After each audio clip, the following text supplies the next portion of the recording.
وقال جل وعلا في موضع آخر أعوذ بالله من الشيطان الرجيم بسم الله الرحمن الرحيم اليوم أكملت لكم دينكم وأتممت عليكم نعمتي ورضيت لكم الإسلام دينا. وثبت عن النبي صلى الله عليه وسلم أنه قال إن دماءكم وأموالكم حرام عليكم كحرمة يومكم هذا في شهركم هذا في بلدكم هذا. ألا كل شيء من أمر الجاهلية تحت قدمي موضوع ودماء الجاهلية موضوعة وإن أول دم أضع من دمائنا دم ابن ربيعة بن الحارث كان مسترضعا في بني سعد فقتلته هذيل. محترم حضرات کرام، اللہ کا بے انتہا شکر احسان ہے کہ اس نے ہمیں پیدا کیا، اس نے ہمیں دین ہدایت کی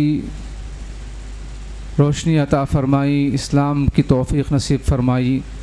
اللہ کا فضل و کرم ہے کہ اس نے ہمیں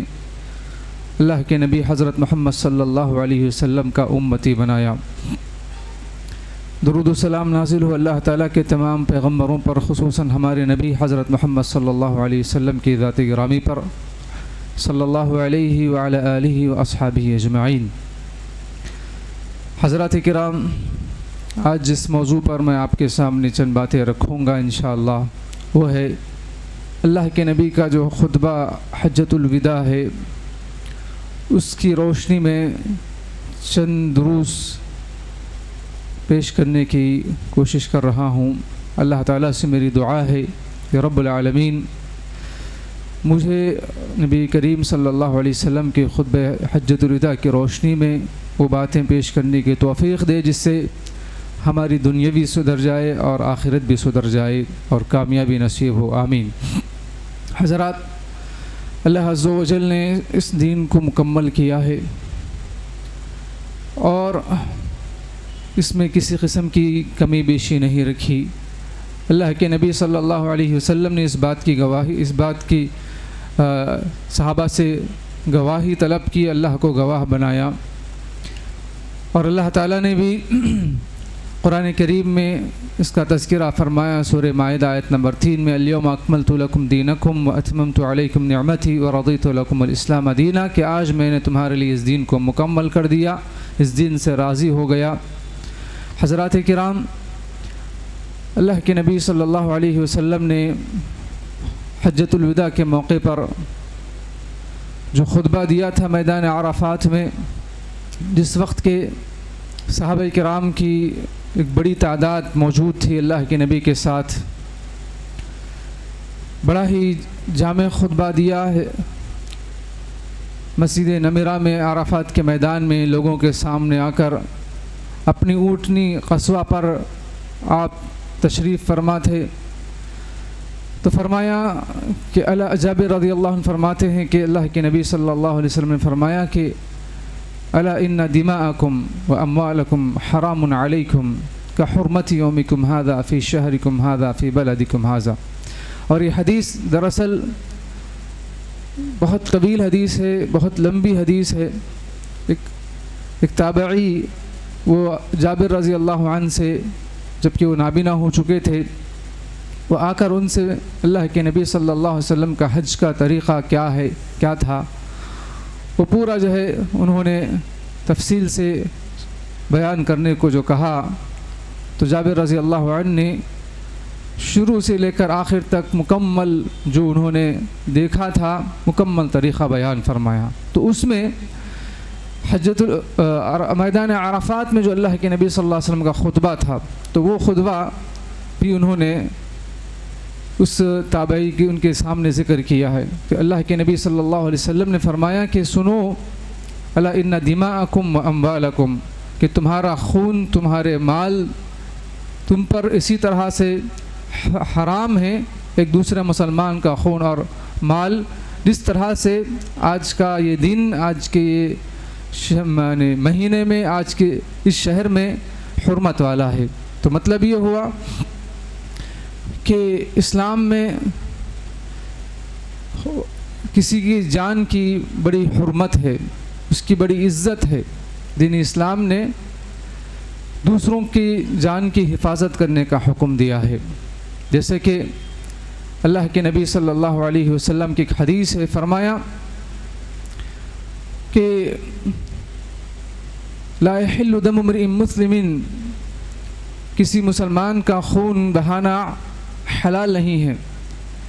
الا باحدى ثلاث، مگر 3 وجوہات کی وجہ سے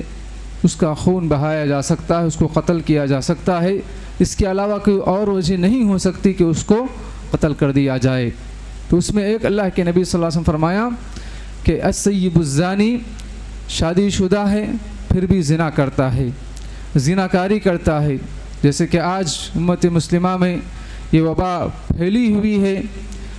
کہ حلال کام کو چھوڑ کر حرام کو اختیار کرتے ہیں، اور اس کو لوگ معیوب بھی آج نہیں سمجھ رہے ہیں۔ اسلام نے شادی کر کے اپنی عزت، اپنی عصمت کی حفاظت کا حکم دیا، لیکن اس کو چھوڑ کر ایک لمبی زندگی بے حیائی کی گزارتے ہیں۔ اسلام نے اس سے سختی سے منع کیا۔ اللہ کے نبی صلی اللہ علیہ وسلم نے ایسے شخص کو قتل کر دیا، اس کو قصاص کے طور پر رجم کر دیا۔ اور دوسرا السیب الزانی النفس والنفس بالنفس، کسی نے ایک ناحق کسی شخص کو قتل کیا ہے، کسی مسلمان کو قتل کیا ہے، تو اس کے بدلے میں اس کو قتل کیا جا سکتا ہے، اس کو مارا جا سکتا ہے، لیکن یہ میرا اور آپ کا کام نہیں ہے، ایک حاکم وقت کا کام ہے کہ وہ پورے چیزوں کو دیکھ کر، طرفین کا معاملہ دیکھ کر وہ جب فیصلہ کرتا ہے، جو جج فیصلہ کرتا ہے، تو پھر اس کے بعد جو ہے ایک حاکم وقت کے حکم سے، اس کی اجازت سے یہ اس کا قتل کیا جا سکتا ہے، لیکن عام مسلمان، عام آدمی یہ ذمہ داری اپنے ہاتھ میں نہیں لے سکتا۔ اور تیسری چیز والتارک لدینہ والمفارق للجماعہ، جو دین اسلام کو چھوڑ کر دوسرے دین میں داخل ہو جاتا ہے اور مسلمانوں کی جماعت سے الگ ہو جاتا ہے، تو ایسے شخص کو بھی قتل کیا جا سکتا ہے۔ لیکن اس کے علاوہ کسی اور مسلمان کو کسی وجہ سے قتل کر دینا حرام ہے، جائز نہیں ہے۔ آج آپ دیکھیں کہ چھوٹے چھوٹے معاملات کی بنا پر، جیسے مالی معاملہ ہے یا اسی طرح جائیداد کا معاملہ ہے، وراثت کا معاملہ ہے، تو اس کی وجہ سے قتل کیا جاتا ہے۔ ناجائز قبضے کرتے ہیں اور کوئی اپنا حق مانگنے آتا ہے تو اس کو قتل کر دیا جاتا ہے۔ اسی طرح سے موب لنچنگ کے نام پر تمام لوگ مل کر ایک شخص کو جو ہے مارتے ہیں، اس کو قتل کرتے ہیں، اس کو جو ہے ادمرا کر دیتے ہیں، یہ تمام اسلام نے حرام کر دیے ہیں۔ ایک مسلمان تو کیا، ایک انسان تو کیا، بلکہ جو ہے کسی جانور کو بھی، کسی پرندے کو بھی اس طرح سے مارنا اسلام میں جائز نہیں ہے، حرام کر دیا گیا ہے۔ ایک نفس کو، ایک جان کو بچانا پوری انسانیت کو بچانے کا مانند قرار دیا، اور ایک جان کو مارنا، کسی کو ناحق قتل کرنا پوری انسانیت کا قتل قرار دیا ہے۔ حضرات، آپ جانتے ہیں اللہ کے نبی صلی اللہ علیہ وسلم نے کس طرح سے ایک جہاد کے موقع پر بھی کسی بچے کو، کسی بوڑھے کو، کسی عورت کو، اور کوئی میدان جنگ سے بھاگ رہا ہے اس کو مارنا حرام کر دیا ہے۔ صحابہ کرام کو نصیحت کیا کرتے تھے۔ اللہ اکبر، یہ اللہ کے نبی صلی اللہ علیہ وسلم کی تعلیمات کی روشنی میں یہ اسلام کی جو تعلیمات ہے، ہم امت کو، ہم لوگوں کو یہ پیغام دے کہ دین اسلام یہ دہشت گرد دین نہیں ہے، دین اسلام ایک امن و سلامتی کا دین ہے، وہ لوگوں کو سیدھے راہ کی طرف بلاتا ہے، امن و آشتی کی تعلیم دیتا ہے، خود بھی اطمینان و سکون سے زندگی گزاریں اور دوسروں کو بھی اطمینان و سکون سے زندگی گزارنے کی تعلیم دیتا ہے۔ محترم حضرات کرام، اسی طریقے سے اللہ کے نبی صلی اللہ علیہ وسلم کے اس سلسلے میں ایک حدیث ہے کہ ایک مسلمان کی جان کتنی جو ہے اللہ کے نزدیک حرمت والی ہے۔ فرمایا کہ اللہ لزوال اہل الدنیا اہون علی اللہ من قتل مؤمن بغیر حق، کہ کسی مسلمان مومن کا ناحق قتل کرنا یہ اللہ تعالیٰ کے نزدیک بہت برا عمل ہے، اور اللہ تعالیٰ کے نزدیک پوری دنیا کا خاتمہ یا آسان ہے، لیکن کسی ایک ناحق مومن کو قتل کرنا اس کے نزدیک بہت برا ہے۔ حضرات کرام ایک حدیث میں اللہ کے نبی نے یہاں تک فرمایا کہ لو ان اہل السماوات والارض اشترکوا، کہ اگر پورے آسمان و زمین والے مل کر کسی ایک مسلمان کا ناحق خون بہانے میں شریک ہوتے ہیں لَأَكَبَّهُمُ اللَّهُ فِي النَّارِ، اللہ تعالیٰ ان تمام کو آگ میں ڈال دے گا۔ اللہ اکبر۔ حضرات کرام، اللہ کے نبی صلی اللہ علیہ وسلم کے اس خطبہ حجۃ الوداع کے سلسلے میں جو پہلی بات ہمیں معلوم ہوئی، آپ کے اس خطبے سے ہمیں جو نصیحت ملتی ہے تو ہم ایک دوسرے کی جان کی حفاظت کریں، ایک دوسرے کی عزت کریں۔ اسی طرح سے دوسری بات اس سے معلوم یہ ہوتی ہے کہ اسلام نے مال کی بھی جو ہے حرمت رکھی ہے، کہ مسلمان کے مال کی حرمت رکھی ہے کہ کوئی کسی کا مال ناحق طریقے سے نہ کھائے۔ آج ظلم زیادتی کرتے ہوئے دوسروں کا مال کھاتے ہیں، قبضے کر کے زمینوں پر دوسروں کا مال کھاتے ہیں، اور وراثت میں جو بے انصافی کے ساتھ فیصلے کر کے دوسروں کا مال کھاتے ہیں۔ اسی طرح تجارت و کاروبار میں امانت میں خیانت کرتے ہیں، دھوکہ دیتے ہیں، ڈنڈی مارتے ہیں، اور اسی طرح سے لوگوں کے دل آزاری کر کے اور فراڈ کر کے چیز کی اصل حقیقت کو بیان نہیں کر کے لوگوں کا مال کھاتے ہیں۔ لیکن اللہ تعالیٰ نے قرآن کریم میں اس سے منع فرمایا ہے۔ اسی طرح سے لوگ جو اس طرح سے جو دوسروں کا مال کا قبضہ کرتے ہیں، رشوت دے کر، کسی کی پولیس میں یعنی پولیس کو رشوت کھلا کر یا ججوں کو رشوت کھلا کر فیصلے اپنے نام کر لیتے ہیں، اور کسی کے سلسلے میں جو کیس بک کرا کے اس کو جو ہے پریشان کرتے ہیں، یہ تمام چیزیں حرام ہیں، جائز نہیں ہیں۔ اللہ تعالیٰ نے سورہ بقرہ میں، اسی طریقے سے دیگر مقامات میں اس سلسلے میں فرمایا کہ یا ایھا الذین آمنوا لا تأکلوا اموالکم بینکم بالباطل، اے ایمان والو تم اپنے آپس کے مالوں کو باطل طریقے سے نہ کھاؤ۔ اور ایک مقام پر فرمایا الا ان تکون تجارۃ عن تراض منکم، ہاں تم تجارت کے ذریعے سے ایک دوسرے کی رضامندی کے ساتھ دوسروں کا مال تم کھا سکتے ہو، حاصل کر سکتے ہو، لیکن اس طرح سے دیگر غیر شرعی طریقے سے تم دوسروں کا مال نہ کھاؤ، اس سے اللہ تعالیٰ نے سختی سے منع فرمایا ہے۔ محترم حاضرین، اسی طریقے سے اللہ کے نبی صلی اللہ علیہ وسلم نے اس حدیث میں ایک تیسری چیز بیان فرمائی، اللہ کل شیء من امر الجاہلیت تحت قدمی موضوع، کہ جاہلیت کے تمام معاملات کو ختم کر دیا۔ اللہ کے نبی صلی اللہ علیہ وسلم نے فرمایا کہ سن لو، جاہلیت کے تمام معاملات میرے قدموں تلے وہ رون دیے گئے ہیں۔ اللہ اکبر۔ اللہ کے نبی صلی اللہ علیہ وسلم کی حدیث ملتی ہے، فرمایا کہ اربع من امر الجاہلیت، اربع فی امتی من امر الجاہلیت لا یترکونہن، چار چیزیں ایسی ہیں جو میری امت میں باقی رہیں گی، جو وہ نہیں چھوڑیں گی۔ اللہ کے نبی صلی اللہ علیہ وسلم نے اس کو چھوڑنے کا حکم دیا، لیکن میری امت یہ چار چیزیں نہیں چھوڑیں گی، جن میں سے ایک الفخر فی الاحساب، جو حسب نسب پر فخر کرنا کہ میرا خاندان اتنا اچھا ہے، اور دوسروں کے خاندان پر طعنہ زنی کرنا، والطعن فی الانساب، اور اپنے خاندان پر فخر کرنا اور دوسروں کے خاندان پر جو ہے طعنہ زنی کرنا۔ اسی طریقے سے الاستسقاء بالنجوم، ستاروں کے ذریعے سے قسمت معلوم کرنا، اور چوتھی چیز النیاحہ، کسی کی رشتہ دار کی وفات پر نوحہ کرنا، ماتم کرنا، اپنے جو ہے گریبان چاک کر دینا، اپنے گال پر مارنا پیٹنا، واویلا کرنا، اور لوگوں کو اکٹھا کر کے کئی دن رونا، جو یہ نیاحہ ہے۔ یہ چار چیزیں ہیں جو میری امت نہیں چھوڑیں گی، لیکن اللہ کے نبی صلی اللہ علیہ وسلم نے اور قرآن میں اللہ تعالیٰ نے ان چیزوں کو حرام کر دیا ہے۔ محترم حاضرین کرام، تو زمانے جاہلیت کی تمام چیزیں اللہ کے نبی صلی اللہ علیہ وسلم نے ختم کر دی ہے اور مسلمانوں کو بھائی بھائی بنا دیا ہے، لیکن آج مسلمان انہی چیزوں کو اپنا رہے ہیں، انہی چیزوں پر جو ہے یعنی جو اسلام نے جس کو حرام کیا ہے اس کو اپنا کر فخر محسوس کر رہے ہیں۔ محترم حضرات کرام، اسی طریقے سے اللہ کے نبی صلی اللہ علیہ وسلم فرمایا وَدِمَاءُ الْجَاهِلِيَّةِ مَوْضُوعَةٌ، جاہلیت کے تمام خون وہ ختم کر دیے گئے ہیں۔ وَإِنَّ أَوَّلَ دَمٍ أَضَعُ مِن دِمَائِنَا دم ابن ربيعة بن الحارث كان مسترضعا في بني سعد فقتلته هزيل، فرمایا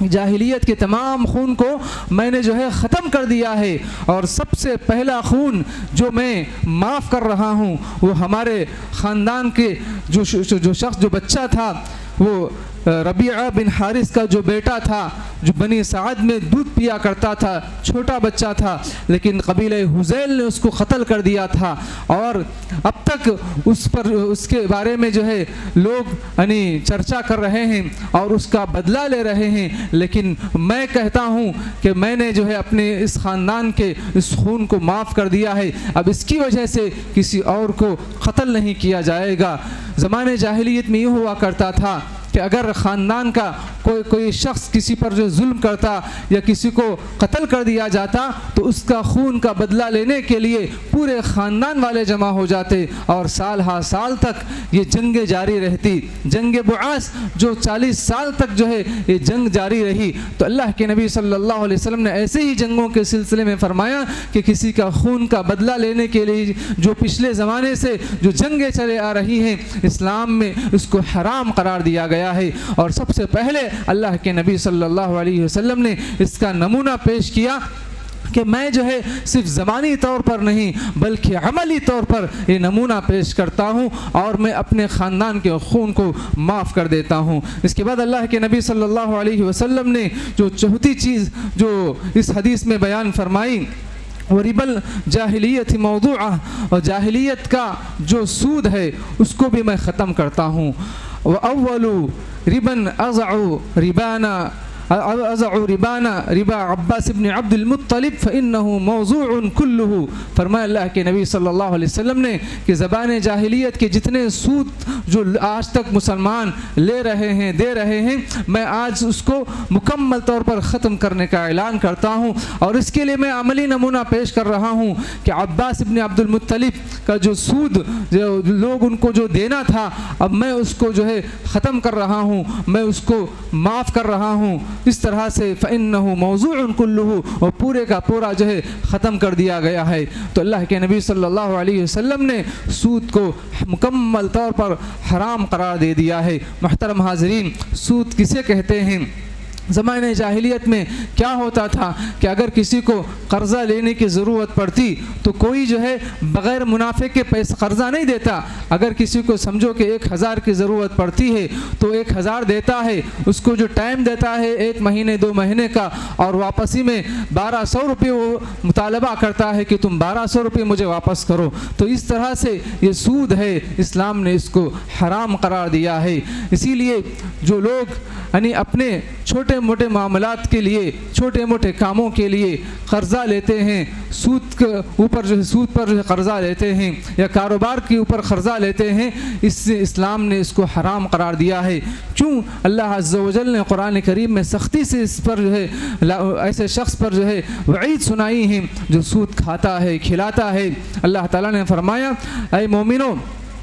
یمحق اللہ الربا ویربی الصدقات، اللہ تعالیٰ سود کو مٹاتا ہے اور صدقات و خیرات کو بڑھاتا ہے۔ اور اسی طریقے سے اللہ تعالیٰ نے فرمایا کہ جو لوگ سود کو کھاتے ہیں لا یقومون الا کما یقوم الذی یتخبطہ الشیطان من المس، وہ کل قیامت کے دن جب اٹھیں گے اپنے قبروں سے تو ایسے اٹھیں گے جیسے کہ کسی شخص کو جن نے ٹچ کر لیا ہے، چھو لیا ہے، یعنی اس کے اثرات اس کے اوپر ہے اور وہ بے ہوش اور مدہوش ہے، وہ صحیح طریقے سے کھڑے نہیں ہو سکتا، چونکہ جو ہے وہ اتنا سود کھا کھا کر اس کا پیٹ جو ہے بھر چکا ہے کہ وہ ڈول والا ہو گیا ہے، وہ بالکل کھڑے نہیں ہو سکتا۔ اس طریقے سے قبروں سے اٹھنے کے بعد وہ سود خور کھڑے نہیں ہو سکیں گے، الا کما یقوم الذی یتخبطہ الشیطان من المس ذلک بانہم قالوا انما البیع مثل الربا، کیونکہ انہوں نے کہا کہ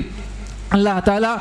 کہ انما البیع مثل الربا، کہ جو ہے تجارت و کاروبار بھی یعنی سود کی طرح ہے، انما البیع مثل الربا واحل اللہ البیع وحرم الربا، جبکہ اللہ نے فرمایا کہ اللہ نے تجارت کو حلال کیا ہے اور سود کو مکمل طور پر حرام قرار دیا ہے۔ اس کے بعد کی آیات میں اللہ نے فرمایا اے وہ لوگوں جو ایمان لائے ہو وذروا ما بقی من الربا ان کنتم مؤمنین، اگر تم ایمان والے ہو تو مکمل طور پر سود کا لینا دینا چھوڑ دو، ورنہ اللہ تعالیٰ سے سے اس کے رسول سے جنگ کرنے کے لیے تیار ہو جاؤ. یہ بڑی سخت وعید اور دھمکی ہے اللہ تعالیٰ کی طرف سے. تو محترم حاضرین، اللہ کے نبی صلی اللہ علیہ وسلم کی بھی بہت ساری احادیث اس سلسلے میں ملتی ہیں. نبی کریم صلی اللہ علیہ وسلم نے سود کو کتنا بڑا گناہ بتلایا ہے کہ آدمی اپنے ماں سے نکاح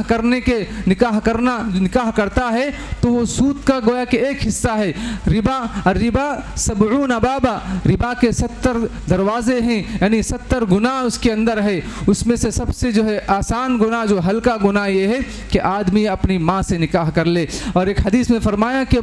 آدمی اپنے جو ہے ماں سے جو ہے زنا کر لے.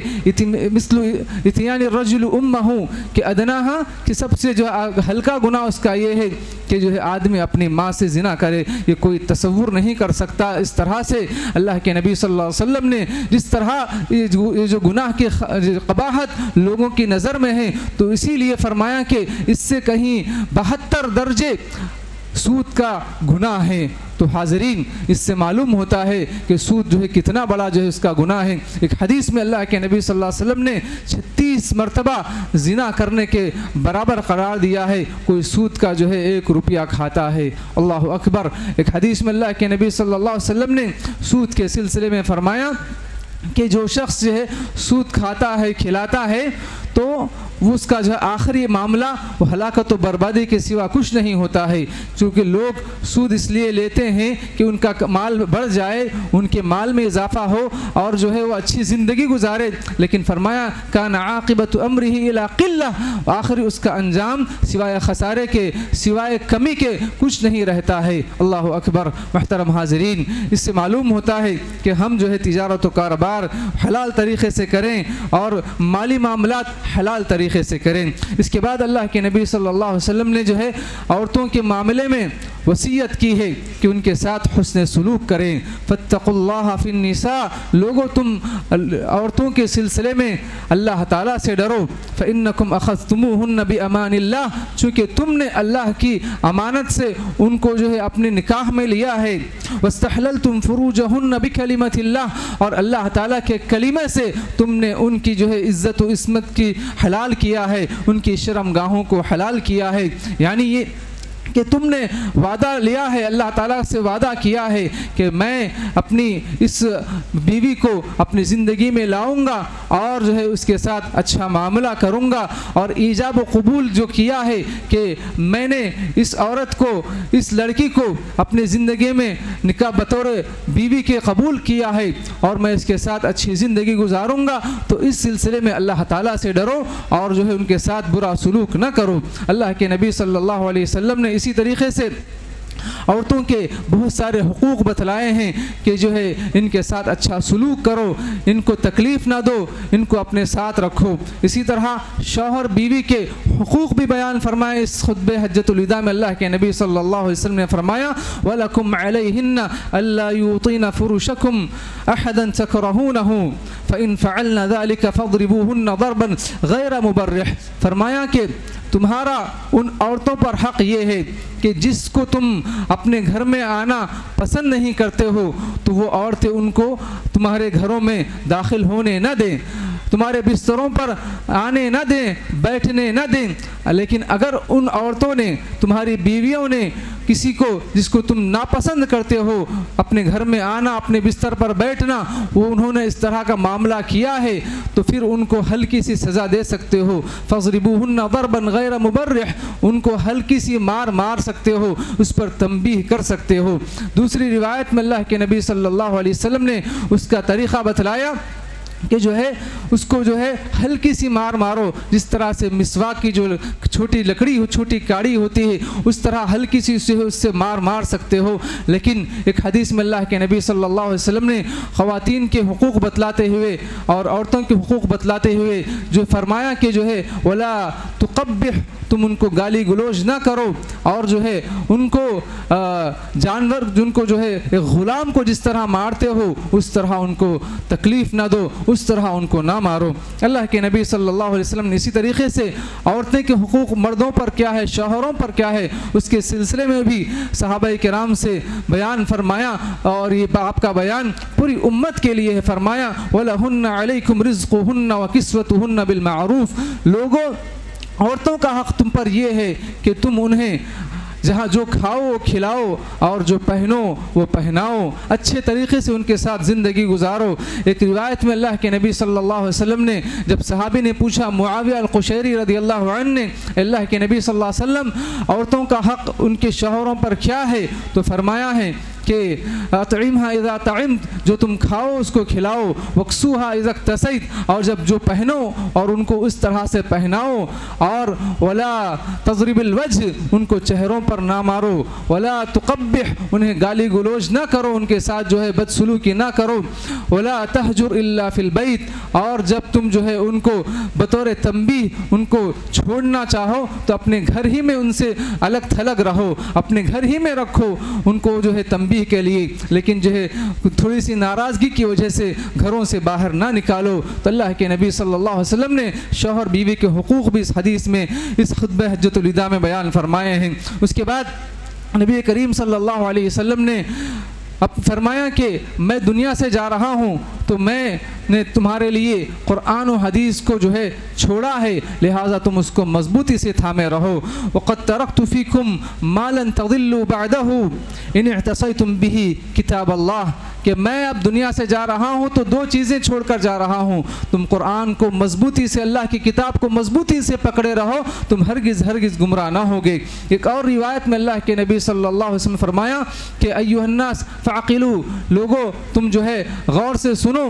میں اب دنیا سے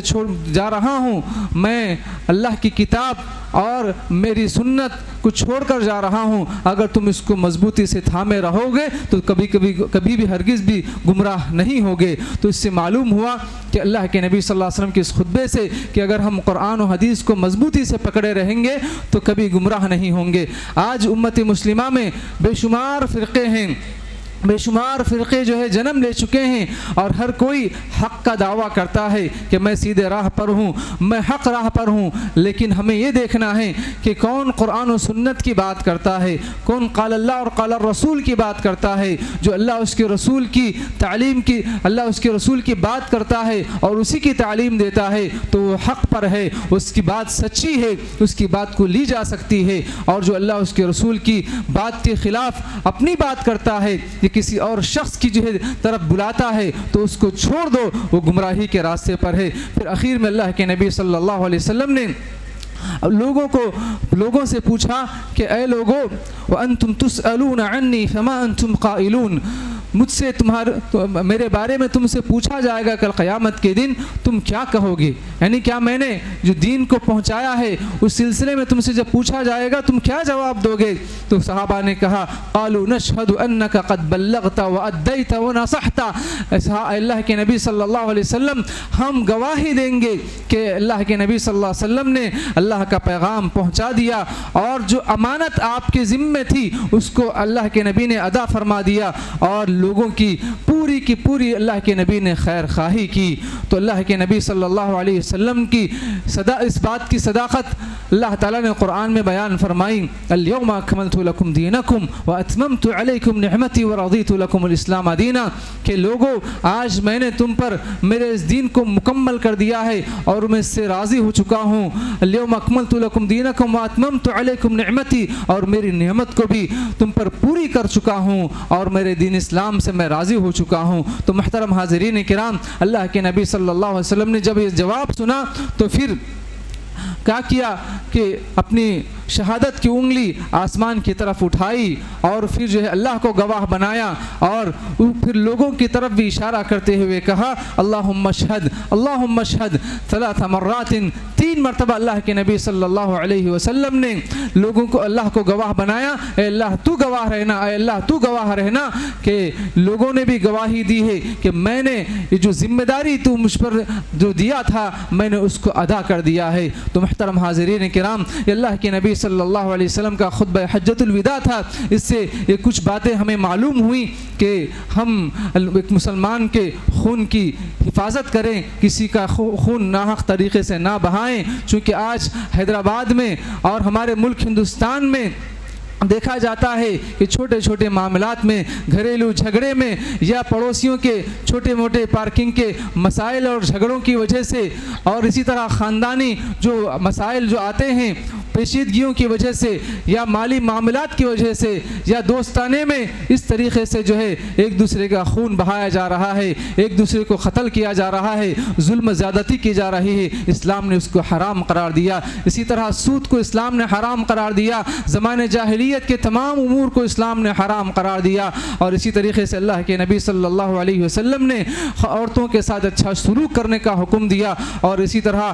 شوہر بیوی کو ایک دوسرے کے حقوق ادا کرنے کی تعلیم دی، اور اسی طرح دین اسلام جو قرآن و سنت پر مبنی ہے اس کو تھامے رہنے پر، ہدایت پر رہنے کی نبی کریم صلی اللہ علیہ وسلم نے گارنٹی دی ہے۔ جو اس کو تھامے رکھے گا وہ کبھی گمراہ نہ ہوگا۔ میں اپنی ان باتوں پر اپنی بات کو ختم کرتے ہوئے اللہ تعالیٰ سے دعا گو ہوں کہ رب العالمین مجھے اور آپ کو تمام کو نبی کریم صلی اللہ علیہ وسلم کی ان تعلیمات کو پر عمل کرنے کی توفیق عطا فرما اور اس کو دوسروں تک پہنچانے کی توفیق نصیب فرما۔ اللہ ہمارے گناہوں کو معاف فرما، اللہ عز و جل ہمارے زندگیوں میں خیر و برکت عطا فرما۔ اللہ رب العزت ہمیں نمازی بنا، پرہیزگار بنا۔ رب العالمین ہمارے ملک ہندوستان میں امن و سلامتی عطا فرما، مسلمانوں کو امن و سلامتی نصیب فرما۔ اے اللہ جہاں کہیں مسلمان آباد ہیں ان کی جان مال عزت و آبرو کی حفاظت فرما۔ اے رب العالمین جب تک ہم دنیا میں زندہ رہیں ایمان و اسلام کے حالت میں، اور جب ہمارا خاتمہ ہو تو ایمان اسلام کے حالت میں ہوں، آمین۔ ربنا تقبل منا انك انت السميع العليم